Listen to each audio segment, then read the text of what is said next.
সে 2 থেকে 3 লাখ টাকা আয় করতে পারে। এটা একটা অত্যন্ত সুন্দর কথা।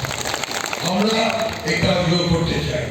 আমাদের মেয়েরা যদি নার্সিং শেখে, আমরা সেই নার্সিং ট্রেনিং ব্যবস্থা করতে চাই, যাতে করে তারা অনেক বেশি আয় করতে পারে।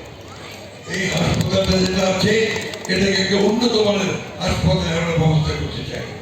প্রিয় বন্ধুগণ, ভাইয়েরা, মা বোনেরা, আমরা কাজ করতে চাই। অতীতে আমরা কাজ করেছি, কাজ করে দেখেছি। আজকে যে বরেন্দ্রের যে টিউবওয়েলগুলো, এই কাজগুলো আমরা করেছিলাম। আমরা এই যে ভুট্টার চাষ, এই ভুট্টার চাষ আমরা এখানে নিয়ে এসেছিলাম। কাজী ফার্মকে আমরা এখানে নিয়ে এসেছিলাম। এই কাজগুলো আমরা করেছি। এমনকি সুগার দিয়ে আমাদের কাজ আমরা শুরু করেছিলাম। আমার ইচ্ছা আছে, আপনারা যদি আমাকে ধানশীষে ভোটে নির্বাচিত করেন, ঠাকুরগাঁতে আমরা অবশ্যই কৃষিভিত্তিক শিল্প গড়ে তুলব এবং ঠাকুরগাঁয় জনগণের আয় বলে সেটা করবো।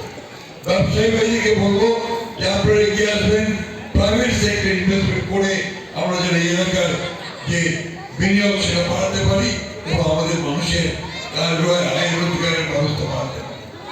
এই কথাগুলো আপনাদের এই জন্য বলছি যে আমরা পরীক্ষিত মানুষ।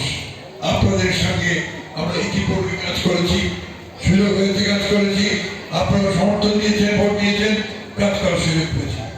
আমার এবার শেষ নির্বাচন, আপনারা যদি আমাকে সুযোগ দেন, আমাকে যদি এবার ভোট দেন, তাহলে শেষে তাহলে এই কাজগুলো করার আমার খুব ইচ্ছা আছে।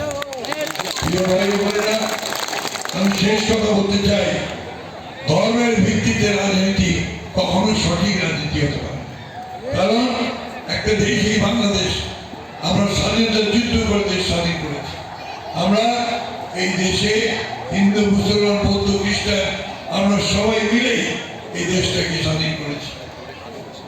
এখানে আদিবাসী আছেন, নিবাসী নৃতত্ত্বে, আপনার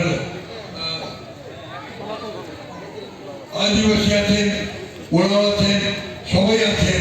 আমরা সবাই মিলে এই দেশটাকে আপনার সুন্দর